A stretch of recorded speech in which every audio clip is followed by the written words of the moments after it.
Hai, namaku Courtney. Aku nggak bisa lihat diriku sendiri setelah apa yang terjadi padaku setelah operasi plastik. Satu dokter mencurigakan mengubahku jadi monster Frankenstein. Sejak aku masih kecil, aku bermimpi untuk jadi seksi. Mengubah namaku, meninggalkan rumah, dan jadi artis sebuah film. Aku tahu, semua anak kecil berharap itu. Tapi aku nggak cuma menunggu jin untuk mengabulkan harapanku. Aku datang ke setiap casting yang aku tahu. Mamaku sangat suportif akan harapanku. Sebenarnya, dia yang mendorongku untuk mengambil jalur ini setelah aku dapat peran di iklan TV lokal. Mama membawa aku ke setiap panggilan casting sampai aku dapat SIM. Orang tuaku kasih aku mobil kedua mereka. Di umur 16, aku punya uang dan mobil. Aku berada di titik tertinggiku. Aku puas banget. Mamaku nggak bisa berhenti cerita ke semua orang tentang aku. Kadang, aku merasa kayak anak tunggal dan adikku Linda nggak ada. Ya, saat itu dia 13 tahun, jadi aku nggak peduli dengan keberadaan dia juga. Sahabatku saat itu adalah Ginny. Dia 18 tahun dan sudah punya pengalaman di layar lebar. Aku harap aku bisa kayak dia juga. Tapi, di salah satu audisi, seorang sutradara berkomentar sesuatu yang membuat hidupku berubah selamanya. Dia bilang ke mamaku kalau hidungku agak besar. Dan kalau aku mau dapat kerjaan di dunia entertainment, aku harus operasi hidung. Itu hanya opini profesional polos, tapi aku dengar dan itu nempel di kepalaku selama beberapa minggu. Aku nggak dapat panggilan dan aku semakin kepikiran. Mamaku bilang kalau sebaiknya aku lakukan operasi kosmetik itu. Aku nggak terlalu tertarik dengan idenya. Aku pengen omongin lagi. Tapi Ma, hidung Mama sama kayak aku. Iya, dan kamu nggak lihat Mama di sampul majalah atau di layar lebar, iya kan? Biar Mama bantu kamu. Nanti kamu juga berterima kasih sama Mama waktu kita tinggal di Beverly Hills. Aku pikir Mama tahu yang terbaik. Aku cari di internet, dan ternyata tidak ada batasan umur untuk bisa operasi. Aku cari tahu lebih lanjut tentang ini. Seandainya aku fokus ke topik yang benar. Tapi aku melihat kisaran harga yang mampu kami bayar, bukannya melihat kredensial dan keahlian dokter bedahnya. Jadi, aku pergi ke klinik murah. Orang-orang sekitarku terlihat seperti bagian dari mimpi buruk. Aku yakin aku baru lihat tikus, atau setidaknya kecoa sebesar tikus. Dan untuk bikin ini lebih seram ala kartun, di ujung lorong ada lampu yang berkedip. Aku pikir dinding ini bisa runtuh kapan saja, dan Ashton bakal keluar dan bilang aku kena punked. Sayangnya, aku cuma dikagetkan oleh dokter bedah yang menyapaku langsung, bukannya resepsionis. Karena dia hanya menyewa ruang operasi dan staf. Aku mau kabur, tapi aku udah bayar $4.000 yang mamaku kasih di awal.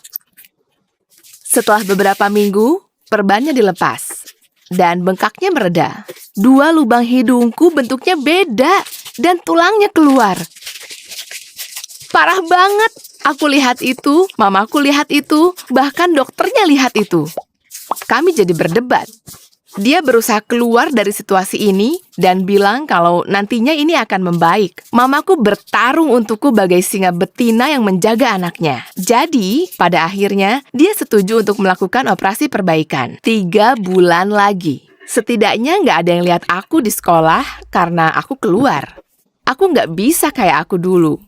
Bahkan, aku nggak bisa sembunyikan ini dengan kacamata artis. Ini hidungku. Ini menonjol bagaikan jempol. Ya, bagaikan hidung.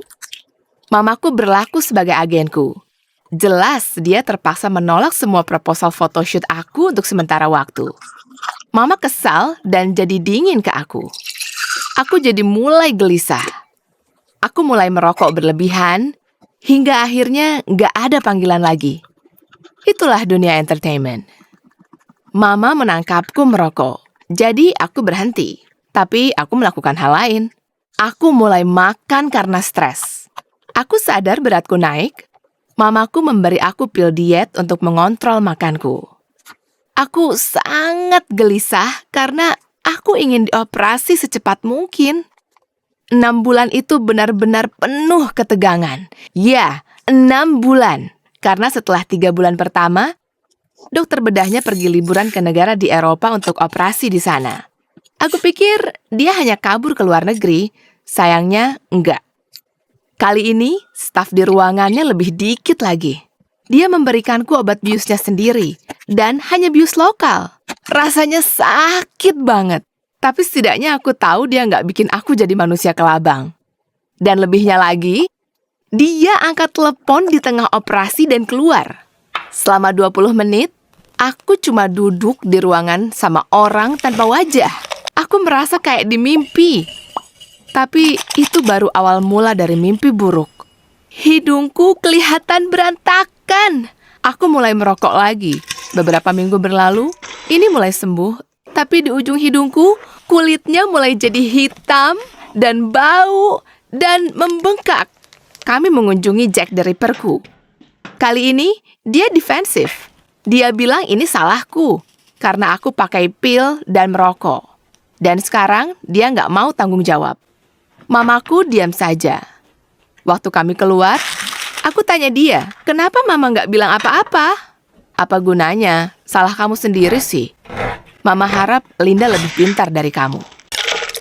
Aku cuma bisa nangis.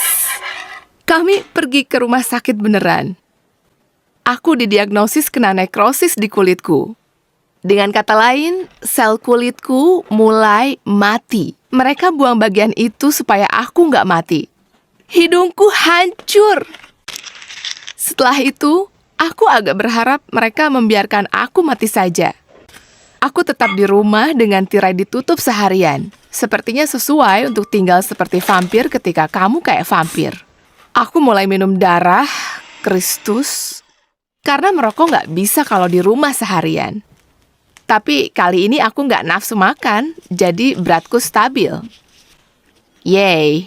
Tapi buat apa peduli sama kehadiranku kalau nggak akan ada yang cinta sama aku karena aku monster?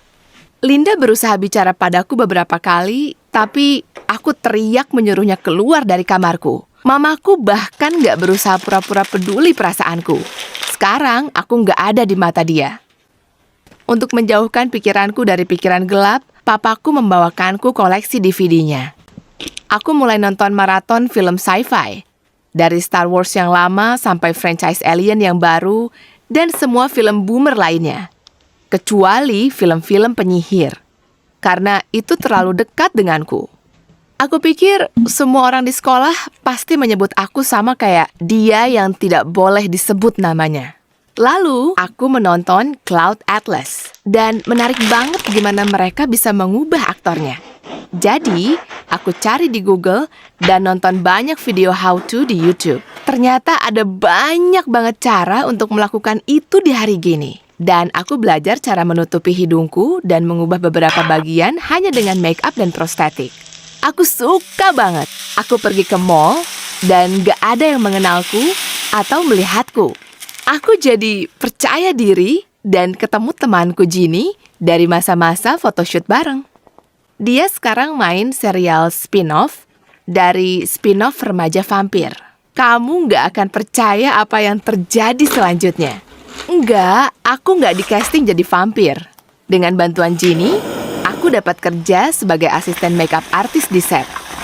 Itu cuma sebentar, tapi aku senang banget. Dan aku dapat panggilan sebulan kemudian, dan aku diminta untuk membantunya di proyek selanjutnya. Setelah aku tanda tangan kontrak, aku sewa tempat tinggal sendiri. Dan aku ajak Linda tinggal bersamaku.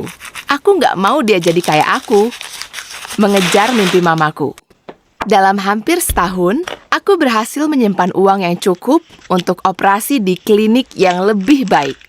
Harganya 3 kali lebih mahal, tapi jauh lebih baik. Sekarang, hidungku lebih baik dari sebelumnya, tapi lebih buruk dari di awal.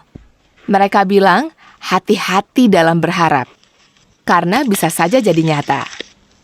Aku sekarang kerja di perfilman, dan akan ganti namaku. Bukan karena aku jadi pemeran di sana, tapi karena pacarku bilang, aku sangat cantik. Dan dia akan menikahiku.